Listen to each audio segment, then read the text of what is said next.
வணக்கம் அன்பர்களே. அஸ்ட்ரோசிரி சேனல் வாயிலாக நான் உங்கள் அஸ்ட்ராலஜர் டாக்டர் சதீஷ். இன்றைய பதிவு 2024வது வருடத்திற்குரிய குரு பெயர்ச்சி பலன்கள்.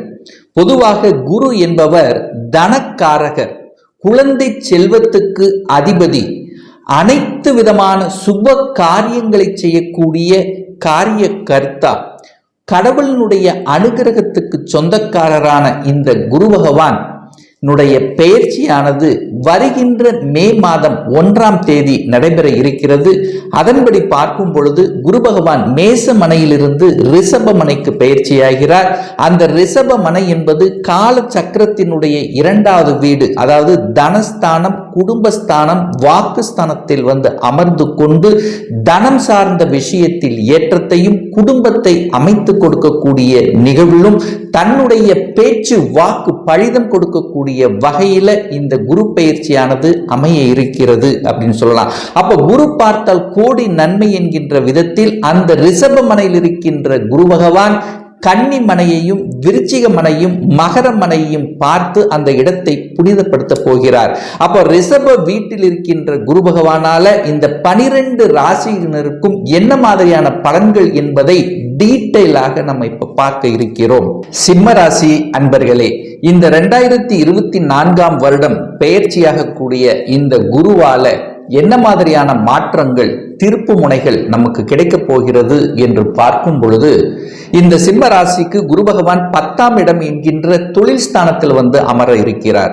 அப்ப 10ல் குரு வந்தால் பதவி பறிபோகும் என்று சொல்வார்களே, அப்படி ஒன்றும் கிடையாது. பதவி மாற்றங்கள், அடிஷனல் ரெஸ்பான்சிபிலிட்டி, தொழில் மாற்றங்கள் நன்றாகவே உங்களுக்கு அமைய இருக்கிறது அப்படின்னு சொல்லலாம். ஏன்னா இப்ப ஏதோ ஒரு வேலையில் நான் இருந்துட்டு இருக்கிறோம், எப்படியோ ஒரு ஜீவனம் போய்கொண்டிருக்கிறது, தான் படித்த படிப்பு ஒன்று ஆனா வேலை பார்ப்பது வேறு அப்படின்னு இருக்கின்ற இந்த சிம்மராசியம் அன்பர்களுக்கு இப்போ படிப்புக்குண்டான ஒரு வேலை, நல்ல வேலை, நல்ல மாற்றம் கிடைக்க இருக்கிறது அப்படின்னு சொல்லலாம். சோ 10ஆம் இடம் என்பது ஒரு கௌரவத்தை கொடுக்கக்கூடிய இடம் அல்லவா? அப்போ இதுவரைக்கு நீங்க என்ன உழைப்பு போட்டிருக்கிறீர்களோ அந்த உழைப்புக்குண்டான பலன் உங்களுக்கு கிடைக்க போகிறது, கௌரவம் கிடைக்க போகிறது, பட்டம் கிடைக்க போகிறது, மதிப்பு மரியாதை கிடைக்க போகிறது அப்படிங்கிறத உறுதியாக சொல்லலாம். அப்போ 10ஆம் இடத்தில் குரு அமர்ந்திருக்கார். அப்போ சிம்ம ராசினருக்கு யோகத்தை தரக்கூடிய ஒரு கிரகம் அப்படின்னா அது குரு பகவான் சொல்லணும். அது தொழில் ஸ்தானத்தில் உட்கார்ந்திருக்கார். அப்போ தொழிலை அபிவிருத்தி செய்வதற்கான வாய்ப்புகள், சந்தர்ப்பங்கள் இந்த வருடம் உங்களுக்கு கிடைக்க இருக்கிறது. அது குரு என்பது தனக்காரகன் அல்லவா? அப்ப தனக்காரகன் தொழில் ஸ்தானத்தில் அமரும் போது தொழிலின் மூலமாக நீங்கள் எந்த தொழிலை செய்கிறீர்களோ அந்த தொழிலின் மூலமாக தன வருவாயை பெருக்கிக் கொள்ளக்கூடிய சந்தர்ப்பம் உங்களுக்கு நிச்சயமாக ஏற்படுத்தும். ஏற்கனவே ஒரு தொழில் இருக்கீங்கன்னா அந்த தொழிலை அபிவிருத்தி பண்ணுவீங்க, நிறைய கிளைகளை உருவாக்கக்கூடிய தன்மை. இதுவரைக்கும் ஒரு வேலை பார்த்து கொண்டிருந்தீர்கள், இப்ப சொந்தமாக ஒரு தொழிலை செய்யலாம் என்கின்ற எண்ண உந்துதல் உங்களுக்கு நிச்சயமாக ஏற்படுத்தும்.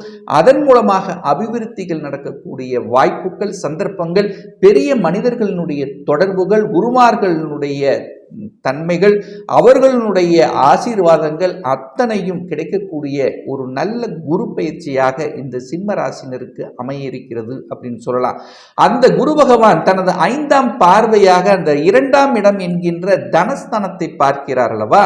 அப்போ தனஸ்காரகனான குரு பகவான் தனஸ்தானத்தை பார்க்கக்கூடிய நிகழ்வு 12 வருடங்களுக்கு அப்புறம் இது இருக்கிறது. அப்போ என்ன ஆக போகிறது? தனத்தை பெருக்கிக் கொள்வீர்கள். குடும்பத்துக்காக என்னென்ன செலவு செய்யணும்னு நினைக்கிறீங்களோ அத்தனை சுப காரியங்களை செய்யக்கூடிய நிகழ்வுகளும் இருக்கிறது.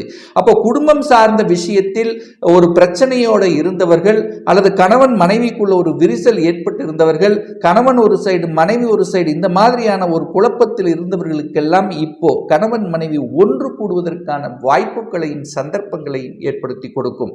தன்னுடைய பேச்சை யாரும் கேட்கல, அதாவது நான் எங்க பேசினாலும் அதில் ஏதாவது ஒரு வகையில் ஒரு பிரச்சனை வந்து கொண்டிருக்கிறது, அல்லது தன் பேச்சை தன் குடும்பத்தில் இருக்கிறவர்கள் கூட கேட்க மாட்டாங்கிறாங்க அப்படின்னு நினைத்து கொண்டிருந்த சிம்மராசி என்பர்கள் நிச்சயமாக இந்த மே மாதத்துக்கு அப்புறம் உங்க பேச்சை கேட்கக்கூடிய அமைப்பு, 4 பேர் உங்களை மதிக்கக்கூடிய அமைப்பும் இந்த இந்த காலகட்டம் உங்களுக்கு சிறப்பாக இருக்கிறது அப்படின்னு எடுத்துக்கலாம். அப்போ தனம் நன்றாக இருக்க போகிறது, குடும்பத்தில் இருந்து வந்த பிரச்சனைகள் எல்லாம் விலகப் போகிறது, உங்களுடைய வாக்கு பலிதமாக போகிறது. நீங்கள் எந்த பேச்சு பேசுகிறீர்களோ அந்த பேச்சின் மூலமாக நன்மைகள் நடக்கக்கூடிய தன்மை. ஒரு சிலர் தன்னுடைய பேச்சை அறிவை வைத்து செய்யக்கூடிய தொழில்கள் மூலமாக நல்ல வருமானம் பெருக்கக்கூடிய தன்மை.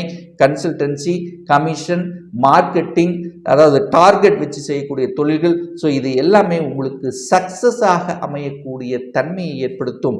என குரு பகவான் அந்த கேதுவை பார்க்கின்ற காரணத்தால கேல யோகத்தால தனத்தை பெருக்கக்கூடிய தன்மை, குடும்பத்துக்கு தேவையான அனைத்து விதமான பொருள்கள் வாங்கி மகிழக்கூடிய தன்மை, குடும்பத்தில் சுப காரியங்கள் செய்யக்கூடிய தன்மை. இதுவரைக்கு குழந்தை பிறப்பு சம்பந்தப்பட்டத்தில் தடைபட்டு கொண்டிருந்தவர்களுக்கு குடும்பத்தில் ஒரு உறுப்பினரை இணைத்துக் கொள்வதற்கான நிகழ்வுகள், சந்தர்ப்பங்கள் ஏற்படக்கூடிய தன்மை. ஸோ இது எல்லாமே உங்களுக்கு சிறப்பாக இருக்கிறது. அடுத்து 7ஆம் பார்வையாக சம சப்தம பார்வையாக அந்த 4ஆம் இடத்தை பார்க்கிறார் அல்லவா? அப்ப 4ஆம் இடத்தை பார்க்கும் பொழுது நிச்சயமாக சுகஸ்தானத்தை வலுப்படுத்தும். ஸோ கடந்த காலத்தில் பார்த்தீங்கன்னா, கடந்த வருடத்தில் பார்த்தீங்கன்னா அந்த சனி பகவான் 4ஆம் இடத்தை பார்த்து கொண்டு பல தொல்லைகளை, சுகம் சார்ந்த விஷயத்தில் தொல்லைகளை கொடுத்து கொண்டிருந்தார்.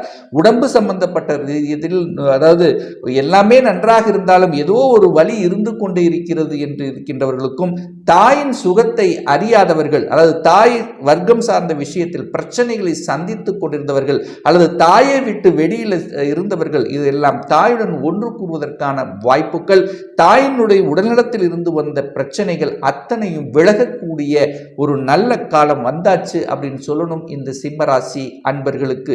அதே சமயத்தில் விவசாயம் சம்பந்தப்பட்ட துறையில ஒரு பெரிய வளர்ச்சியை கொடுக்கல, என்னதான் உழைச்சாலும் அது ஒரு நல்ல வருமானம் கிடைக்கலையே என்று இருக்கின்ற சிம்மராசி என்பர்களுக்கு இந்த வருடம் உங்களுடைய உழைப்புக்கேற்ற நிச்சயமாக வருமானம் பெருக்கக்கூடிய வகையில இந்த காலகட்டம் உங்களுக்கு அமைய இருக்கிறதுங்கிறத உறுதியாக சொல்லலாம். அதே சமயத்தில் 6ஆம் இடத்தை பார்க்கிறார் அல்லவா? 6ஆம் இடம் என்பது கடன் சார்ந்த விஷயங்கள். அப்போ இதுவரை கடனையே அடைக்க முடியல, நான் சம்பாதிக்கிறதெல்லாம் இஎம்ஐக்கே போகுது அல்லது ஏதாவது ஒரு செலவுக்கே போகுது, கடன் வாட்டி வதைக்கிறது என்று இருந்து கொண்ட இந்த சிம்மராசி என்பர்கள் இந்த மே மாதத்துக்கு அப்புறம் அந்த கடனை அடைப்பதற்கான சாத்தியக்கூறுகள் உங்களுக்கு தென்படும். அப்போ கடன் படிப்படியாக குறையக்கூடிய வழிகள். அதே சமயத்தில் எதிரிகள் சார்ந்த விஷயங்கள், அதாவது ஒரு டைரக்டா நேர் எதிரியா இருந்தா நம்ம ஃபேஸ் பண்ணலாம், ஆனா மறைமுகமாக இன்டைரக்டா நமக்கு தொல்லை கொடுத்து கொண்டிருந்தார்கள், யார்தான் தொல்லை கொடுத்து கொண்டிருந்தார்கள் என்று இனம் கண்டு கொள்ள முடியாமல் தவித்துக் கொண்டிருந்தது சிம்மராசி என்பர்கள். இவர்கள் தான் நமக்கு தொல்லை தருகிறார்கள் என்கின்றதை கண்டறிந்து அதற்கு தகுந்த மாதிரி பதிலடி கொடுத்து வெற்றி பெறக்கூடிய வாய்ப்புகள், சந்தர்ப்பங்கள் இந்த காலகட்டம் உங்களுக்கு இருக்கிறது. அல்லது ஒரு சிலர் அந்த எதிரியிலிருந்து விட்டு விலகக்கூடிய வாய்ப்புகள், அல்லது ஒரு சிலருக்கு எதிரிகளை நண்பர்களாக கூடிய வாய்ப்புகளையும் சந்தர்ப்பங்களையும் நிச்சயமாக உருவாக்கும். அப்போ நோய் சம்பந்தப்பட்ட விஷயத்திலிருந்து அதிலிருந்து விடுதலை பெறுவதற்கான வாய்ப்புகள், அல்லது வழக்கு சம்பந்தப்பட்ட பிரச்சனைகள் நிலுவையில் இருந்து கொண்டிருக்கிறது, 2-3 வருடங்களாக அது சிக்கல்ல இருந்துட்டு இருக்கு, ஒரு விடையே தெரியல அப்படின்னு தவித்துக் கொண்டிருந்த சிம்மராசி என்பர்களுக்கு இந்த மேக்கு அப்புறம் பார்த்தீங்கன்னா ஜூன் ஜூலைல நிச்சயமா உங்களுக்கு வழக்கு சார்ந்த விஷயத்திலிருந்து விடுதலை பெறுவதற்கும் முற்றுப்புள்ளி வைப்பதற்கான ஒரு நல்ல காலகட்டமாக உங்களுக்கு அமைகிறது. 6ஆம் இடத்தை பார்க்கறதுனால, 6ஆம் இடம் என்பது வேலை. பார்த்தீங்களா, அந்த வேலை இல்லாதவர்கள், இதுவரைக்கும் ஒரு சரியான வேலை கிடைக்கலங்கிறா, இப்போ வேலை கிடைத்து விடும், நல்ல வேலையாக அமையும், படித்த படிப்புக்குண்டான வேலை கிடைக்கக்கூடிய வாய்ப்புகள். ஒரு சிலருக்கு பார்த்தீங்கன்னா வெளிநாட்டில் சென்று படிக்கக்கூடிய அல்லது வெளிநாட்டில் சென்று வேலை பார்க்கக்கூடிய அந்த யோகமும் இந்த காலகட்டத்தில் இருக்கிறது. என ராகு பகவான் 8ஆம் இடத்தில் அமர்ந்திருக்கார். அப்ப நிச்சயமா உங்களை ஊரை விட்டு வெளியே கடத்தக்கூடிய தன்மையும் ஒரு சிலருக்கு ஏற்படுத்தக்கூடிய தன்மை, அதாவது ஒரு சிலர் தன்னுடைய குடும்பத்தை விட்டு விலகி, அதாவது வேலைக்காக அல்லது தொழிலுக்காக வெளியே செல்லக்கூடிய சந்தர்ப்பங்களும் ஒரு சிலருக்கு ஏற்படுத்த இருக்கிறது. 7ஆம் இடத்தில் சனி பகவான் இருக்கார். அப்போ 6க்குரியவன் தனக்கு 2ஆம் இடத்திலும் 7ஆம் அதிபதி 7ஆம் இடத்திலேயே வலுப்பெற்றிருக்கிறதுனால திருமணம் சார்ந்த சுப காரியங்கள் நிச்சயமாக இந்த வருடம் உங்களுக்கு நடக்கக்கூடிய சந்தர்ப்பங்கள். என நெடு நாட்களாகவே பிரச்சனையோடு இருந்தவர்கள், அதாவது தொல்லையாக இருக்கிறது, வரன் எத்தனையோ வரம் பார்த்தேன் ஆனால் ஃபிக்ஸ் ஆக மாட்டேங்குது, அதாவது என் கூட இருந்தவர்களுக்கெல்லாம் திருமணம் ஆகிவிட்டது, இப்படி தொந்தரவு பிரச்சனையோடு இருந்தவர்கள் இந்த வருடம் உங்களுக்கு திருமணம் சுப காரியங்கள் சந்தோஷப்படக்கூடிய வகையில் அமைய இருக்கிறது அப்படிங்கிறத நம்ம உறுதியாக சொல்லலாம். கூட்டு தொழில் சார்ந்த விஷயத்தில் இருந்து வந்த பிரச்சனைகள் அத்தனையும் விலகப் போகிறது. ஆனால் என்னன்னா, சனி பகவான் உங்களுடைய ராசியை பார்க்கறதுனால கொஞ்சம் பிடிவாத குணமும் ஆக்ரோஷ தன்மையும் கொஞ்சம் அதிகமாக இருக்கும். ஸோ அதை மட்டும் நீங்கள் குறைச்சிக்கிட்டாலே இந்த வருடம் உங்களுக்கு பெரிய பாதிப்பை ஒன்றும் கொடுக்க போவது இல்லை. அதே சமயத்தில் 9ஆம், அதாவது இதுவரைக்கு பாக்கியஸ்தானத்தில் குரு பகவான் இருந்து கொண்டு அந்த இடத்துல ராகுவோடு சனி பார்வையோடு இருந்ததுனால போன குரு பயிற்சிங்கிறது பெரிய ஒரு பலன் உங்களுக்கு கொடுக்காமல் இருந்திருக்கலாம். ஆனா இப்போ இந்த குருவானவர், அதாவது காலச்சக்கரத்துக்கு 2ஆம் இடம் என்று சொல்லக்கூடிய அந்த ரிஷப மனையில சுக்கிரனுடைய வீட்டில் குரு பகவான் பரிபூர்ண ஒளிக்கொண்டு இருக்கின்ற காரணத்தால குடும்பம் சார்ந்த விஷயங்கள், சுகம் சார்ந்த விஷயத்தில், நல்லவைகள், தனம் சார்ந்த விஷயத்தில், தொழில் சார்ந்த விஷயத்தில் ஒரு நல்ல அபிவிருத்தி தரக்கூடிய வகையிலும், அதுவும் சுக்கிரனுடைய காரகத்துவம் என்று சொல்லக்கூடிய கலை சம்பந்தப்பட்ட துறையில் இருக்கின்றவர்களுக்கும் குரு 10ல் இருக்கிறதுனால அந்த குரு அப்படிங்கிறது போதனைகளை செய்வது, சொல்லிக் கொடுப்பது, ஆசிரியர்கள், இந்த மாதிரி இருக்கிறவங்களுக்கும் சட்டம், நீதித்துறை, வக்கீல், இந்த மாதிரி தங்கத்தை வைத்து தங்கம் சார்ந்த துறையில் இருக்கிறதும், மஞ்சள் நிற சம்பந்தப்பட்ட துறையில் இருக்கின்றவர்களுக்கும் நல்ல வளர்ச்சியை கொடுக்கக்கூடிய ஒரு உத்தமமான குரு பயிற்சியாக அமையிருக்கிறது இந்த சிம்மராசி அன்பர்களுக்கு.